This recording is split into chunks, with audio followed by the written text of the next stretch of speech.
Hey, welcome to Builder Funnel Radio. This is episode 72, and in this episode, I do a deep dive into social media as a branding tool, not as a lead generator. And I think this is a super important topic where there's a lot of confusion. So I really hope you guys enjoy this episode, and don't forget, hit me up if you have any questions. Find me on social or send a quick email to radio@builderfunnel.com.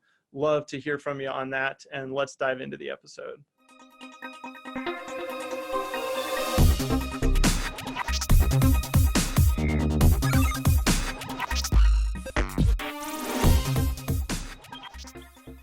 Hey guys, welcome back to Builder Funnel Radio. Today we're going to dive into the world of social media and how you can use it for branding. A lot of you want to use it for lead gen. Before we get too deep in the weeds, pretty excited because my son just turned 1 and we went out for celebratory frozen yogurt, and so got to witness his face when he first tasted some real sugar, some of the real good stuff, and pretty entertaining. And so if some of you listening, if you've had kids or have kids, I'm sure you've experienced something like that, but it was pretty fun. And this week is exciting because we're in Vegas at the Builder Show. And so timely, we're talking about social media, but you should definitely follow along. If you're there, come say hey and track me down. But if you're not, keep tabs on us on Instagram. That's probably the best place to follow along. But what I really wanted to dive into today was how social media is evolving and changing. And I think we have a tendency to kind of get stuck in a rut and think about some of these channels in a little bit too much of a traditional way. And so we use these channels to just kind of post our message and jam it out to the world. And they're really engagement platforms. And so the way we've been seeing these channels evolve is that they're really powerful in terms of getting your brand in front of your audience on a very repetitive basis. And so, yes, we can do things with like paid social ads, and we can do strategic campaigns that can drive some leads. But on the whole, I think what we're seeing is that people are going to engage with you and follow you, and they're going to get to know your content. They're going to see you over time, and then eventually they will actually convert into a lead, but you probably won't see that immediately. And so you kind of have to get invested with these channels in understanding that this is where the attention is. So many people are spending hours and hours on social media platforms every single day. And so if you think about marketing, it's really about getting attention. And right now you can get attention on social media. And so that's what I want to kind of dig into a little bit more here today. And so let's break down some of the platforms, and I really want to start with context, because each platform has its own context. Facebook, it used to be college kids, and then that platform evolved, and we saw the next wave, the next generation kind of adopt that platform, and now we're seeing kind of the youngest generation is just totally skipped over Facebook, and they're not even getting on the platform. They've jumped straight to Instagram. And then there's a newer platform called TikTok, which is starting to explode. And so it's just interesting to understand that these platforms are going to come and go. And so you have to be ready to shift on a dime, but also understanding the context. And so if you've been treating Facebook, the same way for 10 years, then that strategy probably isn't going to work anymore. Same with Instagram, same with LinkedIn. And so I always think about what's the context of the platform and what are people really looking for when they're on that platform. So if you're on Facebook, you're typically wanting to connect with friends and family and see what they're up to. And that's kind of what that platform started as, but then it evolved to like, that's where I get my news and I get information. And so that evolution basically opened the door for some opportunity to start delivering content that kind of met that need of, oh, I'm going to this platform to look for information and consume. Instagram used to just be for photographers, and it was kind of this niche social media platform. But then the doors kind of blew open, and now you see all kinds of content. People get news there. They watch a ton of video content there. Obviously, photography is still a piece, but if you scroll down your feed, you're seeing more and more video. And so that's something to understand too. And again, that's kind of like, a fun place, a place where you're going for entertainment, You're also looking to catch up with, friends and family and see what they're doing, but you're also following, celebrities or athletes or people in the media. And so that platform again has evolved. And then if you think about LinkedIn, the context there is different as well. And so you're thinking everyone there is kind of in that business mindset. And so they're professionals and they're kind of got their business hat on. And so your content that you post there should look very different than the content you're posting to Instagram. I was actually just talking to somebody, a contractor down in Southern California, and he was saying, "Oh yeah, I've got my Instagram account, and it just auto posts to Facebook, and man, I wish it could just auto post to LinkedIn and all these other platforms." And so going, yeah, that's great for efficiency, but it really, that content isn't going to perform as well on those other channels because you just got this like content that was blasted through to the other channel. It has no context for that platform that you're on. So I think understanding the context of the platform that you're sharing content and engaging with people is the first thing that you want to think about as you're posting. And it's great if you can post to multiple platforms at once, but I would argue that you probably don't want to do that. And even if you want to take the same concept or share the same video or image, try to tweak the text and thereby the context that goes along with that. The next thing I want to talk about is organic reach. And so organic reach is really when you go to post something. Let's use Facebook as an example. When you go to post something on Facebook, and let's say you have 500 people that like or follow your page, the organic reach is how many people that post is actually going to get in front of. So how many of their news feeds is it going to hit without putting any paid budget behind it? Now, unfortunately, Facebook organic reach has pretty much dropped to nothing. And so if you're not willing to spend a little bit on advertising, so boosting your post or doing some Facebook ads, you probably will see that those normal organic posts are not doing a whole lot. So I definitely recommend testing, at least putting, $5 behind some posts or $10 behind some posts here and there.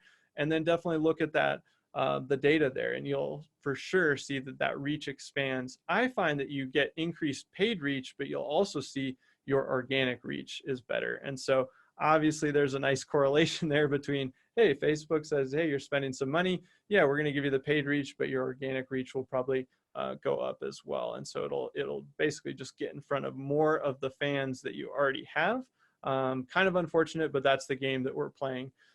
Instagram is still, I would put them kind of in that medium zone. Like when you post, you're still reaching a good chunk of your audience, although we're seeing that start to drop further and further. And so that's probably going to take the same path, especially since Instagram is owned by Facebook. I think they bought them for like $1 billion a few years ago. And so just be aware of those trends as you're spending a lot of time and energy building these followings on these platforms. Just know that at any point they could change the platform, and then all of a sudden you have to pay to get in front of your own audience that you built. And so that is one of the reasons we're a big believer in building brand, but also building your own email list, because that is something you have a lot more control over, and you can continue to stay in front of those people. So the more you can take your social following and convert it to an email list, and of course, the more you can get in front of those people. If you jump to a new platform, you still got that brand equity that you can pull with you when you move to another platform. So I would say definitely continue to take advantage of Instagram. I think that's going to be a place that will still serve us well, especially in this industry for a few years, but you're probably going to see declining organic reach, and you might have to do a little bit more of the pay to play in terms of, boosting posts to get in front of your audience or your audience that you do want to reach. LinkedIn is a really interesting place right now. I think the organic reach seems to be very, very high. I've been spending a lot of time on LinkedIn. So if you follow us at all, you've probably seen some of my LinkedIn content. I've been posting pretty much daily and sometimes multiple times a day there. And I'm seeing really, really strong organic reach, meaning I'm not paying to boost those posts or send those posts out to extra people. And they're getting really good views within the feed, and also good interaction. And I think too, for a lot of you, there's probably a lot of subcontractors, architects, different people that you would want to connect with and form relationships with. people that could potentially refer business to you. And LinkedIn is a really good place to form those connections, then continue to post content that would add value to them and put you on their radar. So now you're staying top of mind. So when they have that opportunity, then they may reach out, and suddenly now you've got, you know, a new relationship formed, and potentially a long-term relationship where they're going to continue to send business. And so that's where I think the power of brand really comes into play, is that you're saying, hey, I'm using these platforms to reach people that I normally wouldn't ever be able to reach. Like, how would I be able to get in front of all these people before the internet? You know, you'd have to go door to door, you'd have to go to networking events and all these different things. But today you can just follow them, see if they follow back, reach out and extend a connection on LinkedIn, see if they accept. And now they're in your world. And so as you continue to post content, whether that's videos, photos, text updates, they start to see you. And then as they start to see you more and more, they get more familiar with you, they start to like you, they start to trust you. This can all happen just through the internet and without actually ever meeting face to face. It's kind of interesting. I've noticed that happen with some of my connections. I'll see them posting, they'll see me posting, we'll have connected, we'll maybe exchange a few messages.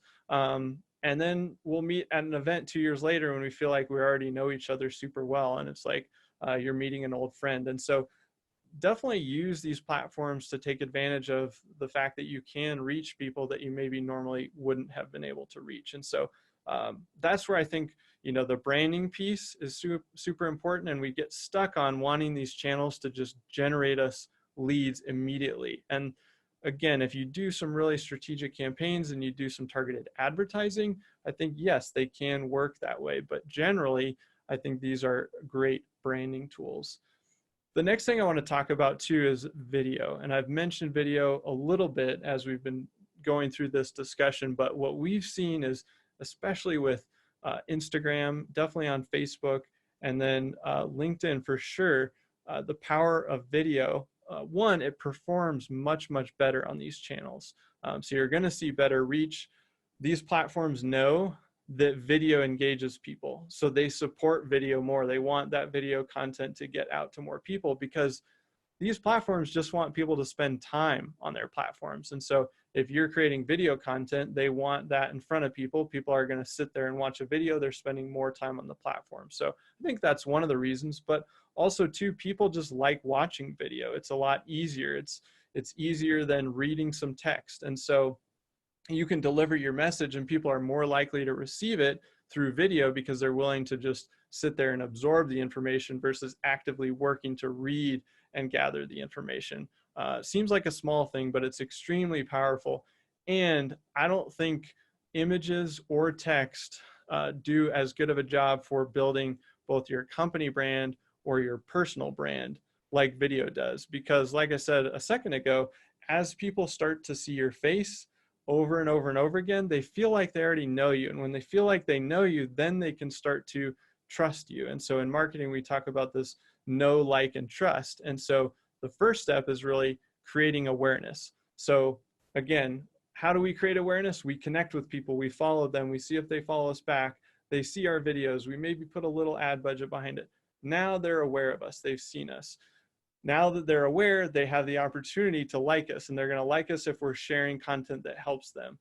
As we continue to do that over time, they start to trust us because they've seen us frequently, and we've been adding value to their lives, to their businesses, to whatever that may be. And so you're able to do all those super effectively through video. And so as you think about the rest of 2020, I strongly recommend that you figure out, how can I start integrating short video content into my social media strategy, and really thinking about your personal brand. I think I was just talking to somebody else today, and they said, yeah, I've got this LinkedIn profile, but it's a personal profile, and I really want to create a company profile.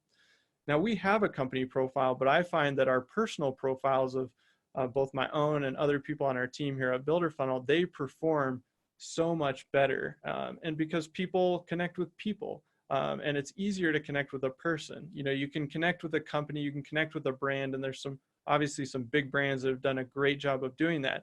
But I think for a lot of smaller businesses, it's a lot easier for people to connect with a specific person. And so don't be afraid to put yourself out there a little bit more and start sharing some of your own ideas, sharing your expertise and what you know about. And again, I would recommend doing that through video when and where you can.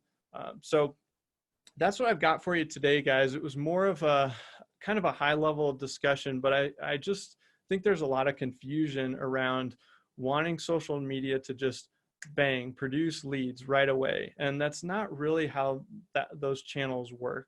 And so if you take the long game and the long approach of, hey, I'm going to be in business for a while. I'm working on my brand. I want people to be familiar with me. I want them to see me as an expert. I want them to trust me.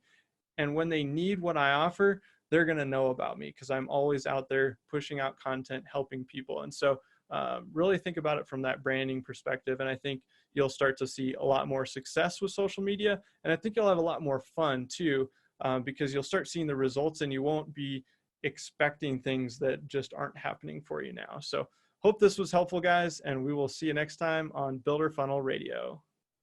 Hey guys, I hope you enjoyed that one on social media. And just a quick reminder, we are in Vegas this week. So if you are there, definitely look me up and shoot me a quick text, 719-660-5731.